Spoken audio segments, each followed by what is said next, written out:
Shalom Bapak Ibu yang dikasihi Tuhan. Puji nama Tuhan, saat ini kita akan mulaikan ibadah kategorikal ministry. Saya mengajak Bapak Ibu sekalian, mari sama-sama kita berdoa.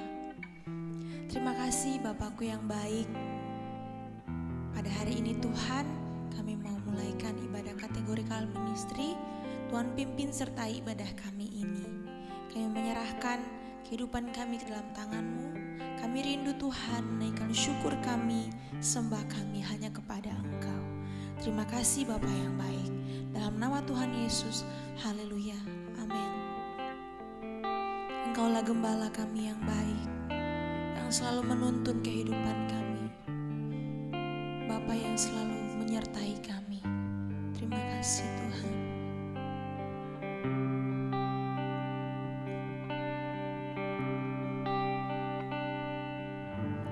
Engkau gembala yang baik, Kau menuntun hidupku, membawaku ke air tenang, menyegarkan jiwaku. Sekalipun ku berjalan dalam lembah kekelaman, tak akan gentar ku melangkah, sebab Engkau besertaku.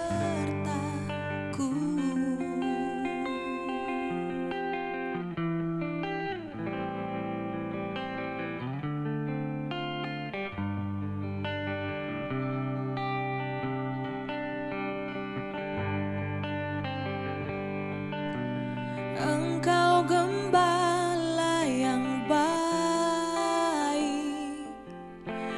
Kau menuntun hidupku, dan bawaku ke air tenang, menyegarkan jiwaku. Sekalipun ku berjalan dalam lembah kekelaman, tak akan gentar ku melangkah, sebab Engkau besertaku.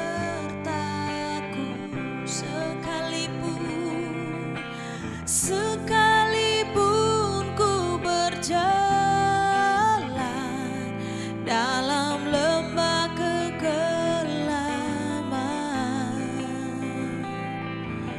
tak akan gentar ku melangkah,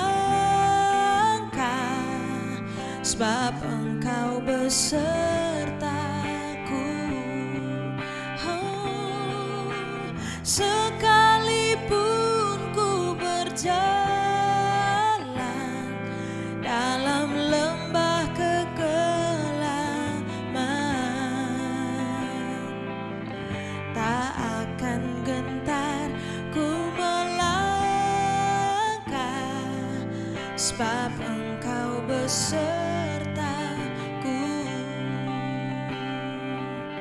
Tak akan gentar ku melangkah, sebab Engkau besertaku.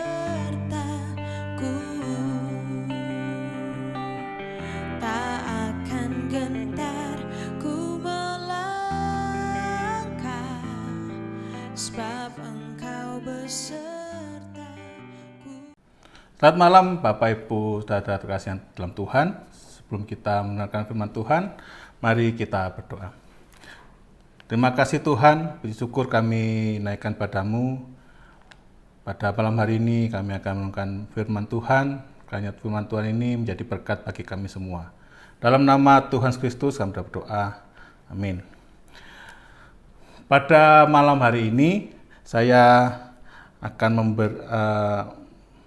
menyampaikan firman Tuhan yang berjudul saat hilangnya kenyamanan hidup. terambil dalam Keluaran pasal 1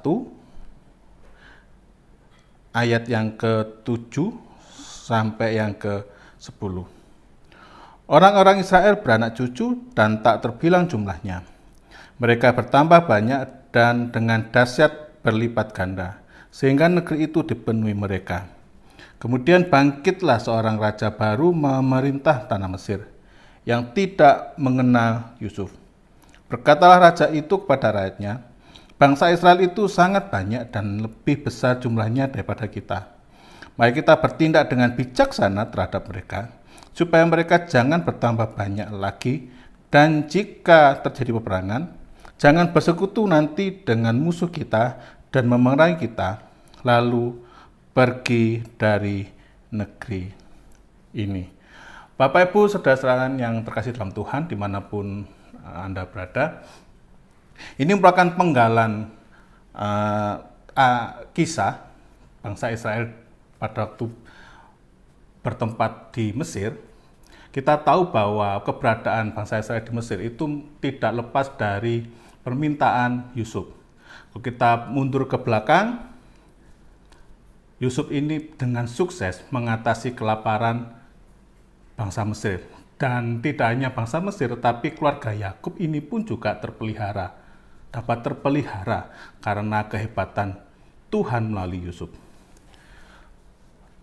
Tindakan Yusuf ini seharusnya sangat berjasa bagi bangsa Mesir. Hanya saja kalau kita lihat di ayat yang ke-8, ada satu kalimat berkata, kemudian bangkitlah seorang raja baru. Jadi Firaun yang dulu yang mengetahui Yusuf, bagaimana cerita, bagaimana pengalaman ketika bangsa Mesir itu kelaparan, dan oleh karena kepemimpinan Yusuf, bangsa Mesir itu bisa terlepas dari bahaya kelaparan. Raja baru ini, Firaun yang baru ini, memerintah dengan satu keterangan gini. Kemudian bangkitlah seorang raja baru memerintah tanah Mesir, ada tanda koma di situ, yang tidak mengenal Yusuf. Jadi raja ini tidak mengenal Yusuf. Siapa Yusuf? Tidak tahu. Apa jasanya Yusuf? Apalagi? Pasti tidak akan pernah tahu. Jadi raja ini tidak pernah mengenal Yusuf, oleh karena itu ketika dia melihat bangsa Israel yang begitu banyak, ada satu pemikiran di ayat yang ke-9. Dikatakan, berkatalah raja itu kepada rakyatnya, ini rakyat Mesir, bangsa Israel itu sangat banyak dan lebih besar jumlahnya daripada kita.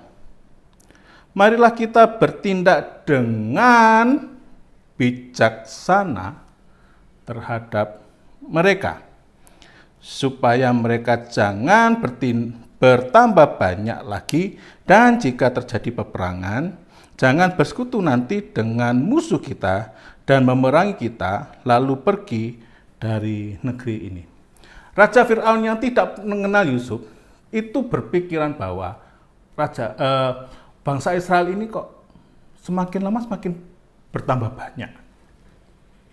Dan dia mengajak rakyatnya gini, mari kita bertindak bijaksana.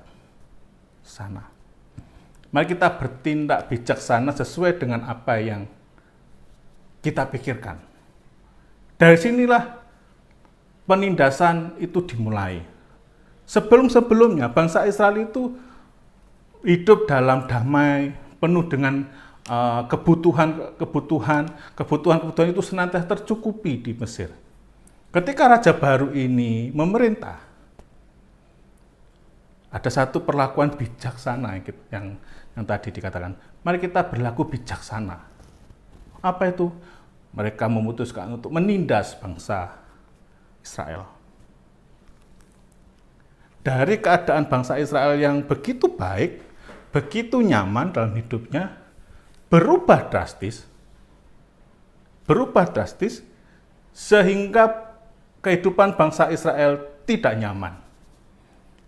Dari serba kecukupan menjadi serba tekanan. Begitu banyak tekanan yang dialami oleh bangsa Israel. Nah, Bapak Ibu Saudara sekalian yang terkasih dalam Tuhan, Ini mungkin yang terjadi dialami oleh banyak orang. Dalam pelayanan, dalam kehidupan sehari-hari, ada banyak orang mengeluh bahwa dulunya saya itu hidup enak. Kenapa saya tidak? Sekarang kok tidak? Dulu saya hidup nyaman. Sekarang kenapa saya itu tidak begitu nyaman? Nah, Bapak Ibu yang terkasih dalam Tuhan, kadang-kadang Tuhan memang mengizinkan ketidaknyamanan dalam kehidupan kita. Itu terjadi dalam kehidupan kita. Tuhan kadang-kadang mengizinkan kenyamanan hidup itu berubah menjadi ketidaknyamanan. Saya temukan paling tidak ada 3 hal yang menjadi alasan mengapa Tuhan mengubah kenyamanan hidup menjadi tidak nyaman. Nah, saya menemukan paling tidak ada 3 alasan kenapa Tuhan itu mengubah kenyamanan hidup menjadi tidak nyaman. Yang pertama adalah mungkin umat Tuhan tidak lagi mengandalkan Tuhan. Kalau kita baca di Yeremia pasal 17 ayat 5, dikatakan nih, terkutuklah orang yang mengandalkan manusia. 1. Jadi yang dikutuk Tuhan adalah yang mengandalkan manusia, yang mengandalkan kekuatannya sendiri, dan hatinya menjauh dari Tuhan. Mungkin kenyamanan itu dirubah oleh Tuhan menjadi tidak nyaman. Karena karena mungkin kita sudah mulai tidak mengandalkan Tuhan. Kita mungkin pintar, ya, tetapi kita mengandalkan kepintaran sendiri daripada mengandalkan Tuhan. Nah, Bapak Ibu yang terkasih dalam Tuhan, itulah sebabnya Tuhan mengizinkan kenyamanan hidup ini berubah oleh karena mungkin seseorang tidak mengandalkan Tuhan. Padahal Yeremia dikatakan terkutuklah orang yang mengandalkan manusia. Yeremia 17:7 dikatakan gini, diberkatilah orang yang mengandalkan Tuhan dan menaruh harapannya pada Tuhan. Umat Tuhan itu diharapkan untuk senantiasa mengandalkan Tuhan dalam kehidupannya. Oleh karena itu, kenyamanan itu harus dirubah sedemikian rupa sehingga tetap mengandalkan Tuhan, tetap berharap kepada Tuhan. Bapak Ibu yang terkasih dalam Tuhan, apakah kita ini selama ini mengandalkan Tuhan atau kita sudah mulai berpaling pada yang lain? Oh, saya kenal dengan pejabat si A, pejabat si B.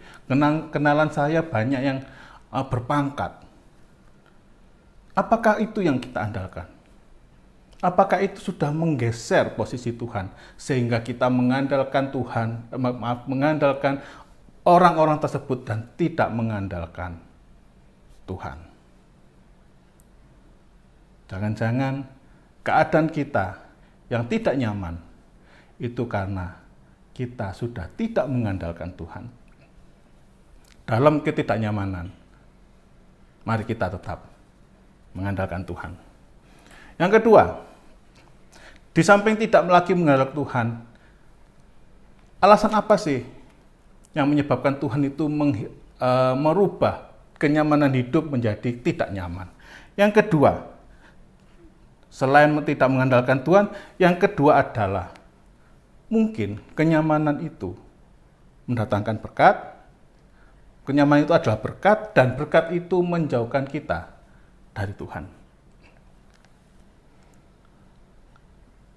Bapak Ibu yang terkasih dalam Tuhan, berkat itu macam-macam.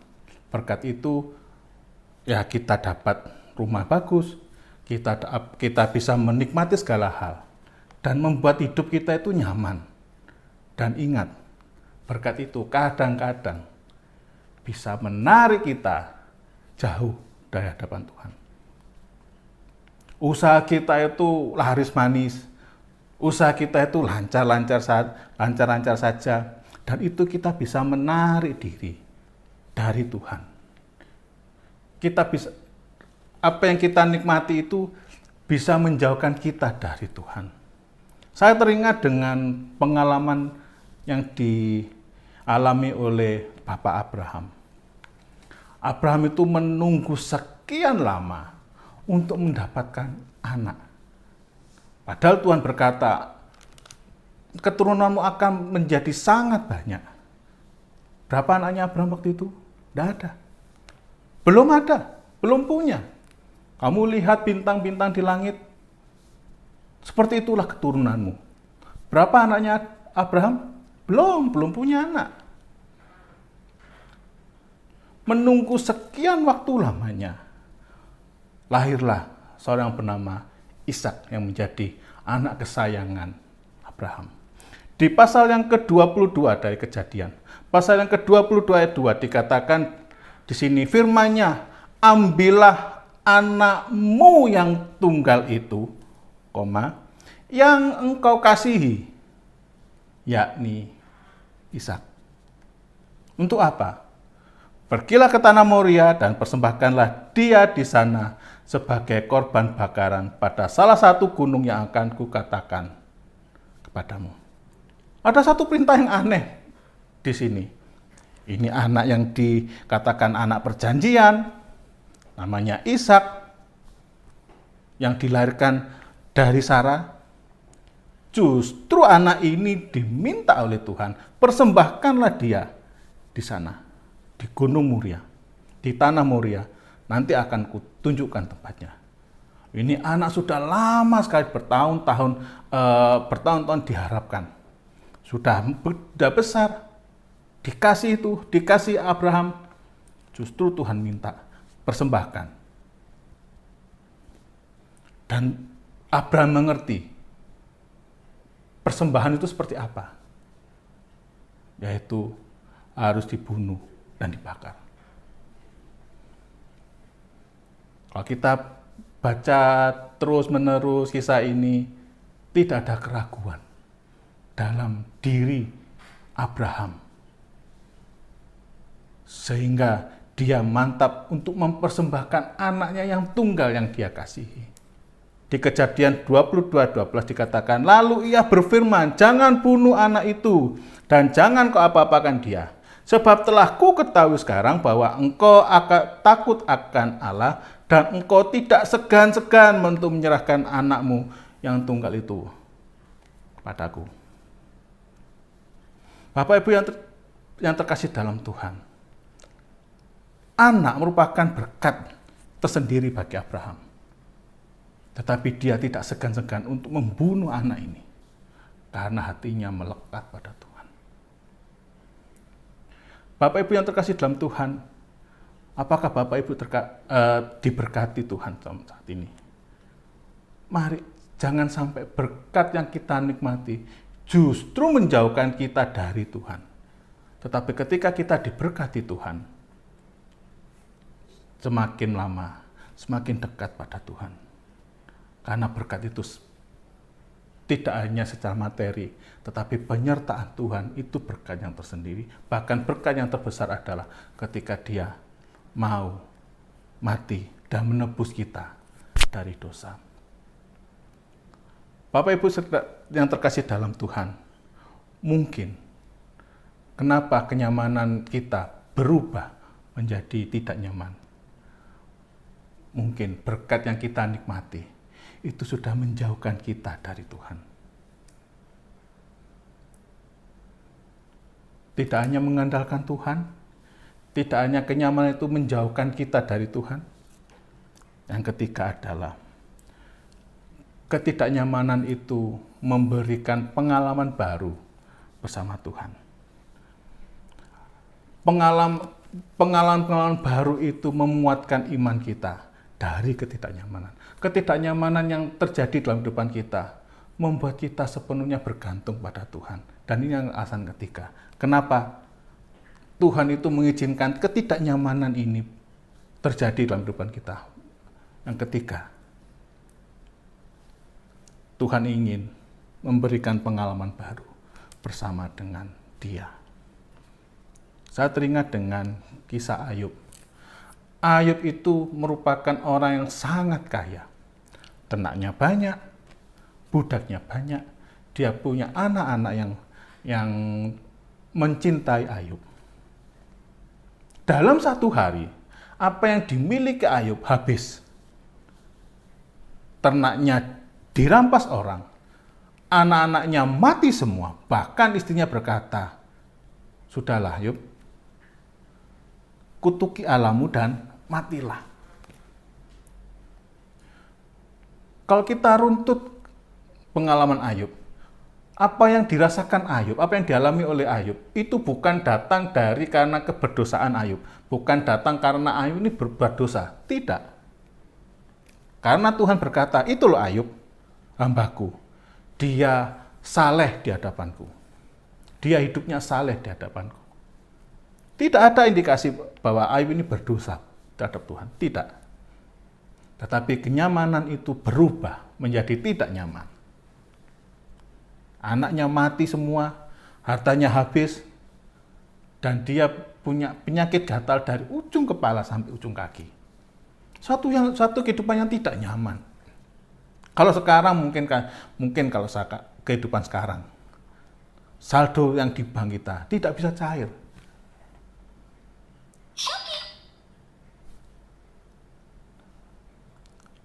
Ulangi.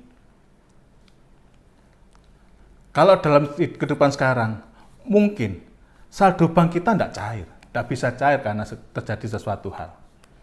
Bisnis kita macet, bahkan bangkrut, dan ditambah lagi kita sakit. Bapak Ibu saudara sekalian, apakah itu datang dari keberdosaan manusia? Kadang-kadang tidak. Kadang-kadang karena Tuhan ingin memberi pengalaman yang baru bersama dengan Tuhan. Kalau kita lihat di Ayub pasal yang ke-42 ayat 5 dikatakan gini, "Hanya dari kata orang saja aku mendengar engkau, tetapi sekarang mataku sendiri memandang engkau." Bapak Ibu saudara sekalian yang terkasih dalam Tuhan, ketika Ayub melewati satu peristiwa yang satu hari itu habis semuanya, dan dia bergumul dengan Tuhan, dia juga berdialog dengan teman-temannya. Ayat 42 dia mengatakan bahwa hanya dari kata orang saja aku mendengar tentang engkau. Bayangkan, kata orang saja dia mendengar tentang Tuhan, itu sudah saleh.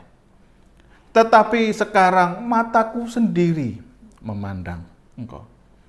Artinya Ayub mempunyai pengalaman pribadi bersama dengan Tuhan. Dari ketidaknyamanan itu, Ayub memperoleh pengalaman pribadi bersama dengan Tuhan. Apakah Tuhan itu baik? Baik.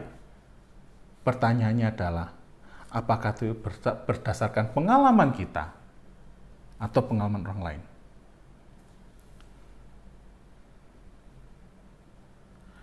Apakah Tuhan itu Maha Kuasa? Betul. Apakah itu kita peroleh dari omongan orang atau pengalaman kita? Bapak Ibu yang terkasih dalam Tuhan, kadang-kadang ketidaknyamanan itu terjadi supaya kita mendapatkan pengalaman baru bersama dengan Tuhan. Aku tidak dosa, betul. Aku tetap takut akan Tuhan, betul. Aku tetap mengandalkan Tuhan, betul. Aku diberkati Tuhan, tetapi aku tetap dekat pada Tuhan, betul. Tapi kadang-kadang kenyamanan itu berubah menjadi ketidaknyamanan oleh karena Tuhan ingin memberikan pengalaman baru bersama dengan Tuhan. Jadi Bapak Ibu yang terkasih dalam Tuhan, kenapa kenyamanan dalam kehidupan kita berubah menjadi tidak nyaman? Yang pertama, kita mulai tidak mengandalkan Tuhan. Jadi jadi kita tidak mengandalkan Tuhan. Jadi Tuhan ganti kenyamanan menjadi tidak nyaman. Atau yang kedua, kita sudah jauh dari Tuhan. Karena kita sudah terlalu nyaman, kita terbuai dengan kenyamanan, dan kita tidak sadar, kita sudah mulai jauh daripada Tuhan. Oleh karena itu Tuhan mengubah mengubah keadaan kita menjadi tidak nyaman. Atau yang ketiga, Tuhan ingin memberikan pengalaman baru bersama dengan Tuhan. Jadi Bapak Ibu yang terkasih dalam Tuhan, apapun yang kita alami pada saat hari ini, pada saat sekarang ini, mari kita alami, kita jalani bersama dengan Tuhan. Karena Tuhan adalah tempat perlindungan kita, tempat harapan kita, tempat kita bersandar pada waktu kita lemah. Mari kita berdoa. Terima kasih Tuhan, pada malam hari ini kami ucap syukur. Apapun yang terjadi dalam kehidupan kami, ajar kami untuk selalu dekat di dekatmu Tuhan. Apapun yang kami alami, ajar kami untuk selalu mengandalkan Tuhan. Dan apapun yang kami alami, ajar kami untuk mendapat pengalaman baru bersama dengan Tuhan. Terima kasih Tuhan, terima kasih. Kami yakin Tuhan bersama dengan kami. Dalam nama Tuhan Yesus Kristus kami berdoa. Amin.